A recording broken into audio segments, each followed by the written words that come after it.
This is Insertion Sort implemented in C++. To compile and run the C++ program, I am using Visual Studio Community 2019. If you encounter any errors, leave a comment down below or join my Discord server. The link is in the description. Also, there's a link to the blog post containing the entire code. Alright, let's include IOStream. Define a macro called number of elements as 10, then declare using the namespace std. First, we'll create a function that prints an array in a nice manner. I'm gonna skip the details of this function. Next, let's make the insertion sort function. Create a function called insertion sort. The return type of this is void and it takes an integer array and the number of elements in that array as its parameters. Inside the function body, declare three integers I, j and key. Create a for loop to iterate I from 1 to less than n. Inside the loop, set key equal to arr I and set j equal to I minus 1. If you do not understand how insertion sort works, I recommend you to check out my video that explains it. Now create a while loop that runs as long as j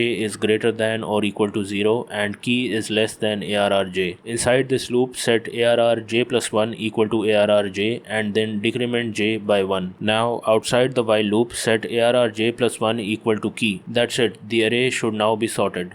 Let's create the main function and inside it first create an array and fill it up with 10 random values. Now we print the array using the printArray function. Then we sort the array using the insertion sort function. Finally we print the sorted array and return a 0 at the end. Let's run this program in the local Windows debugger. As you can see, the array has been sorted. Alright guys, I hope this video helped you out. If it did, please comment down below. Please subscribe to this channel. I really need to get to 1000 subs.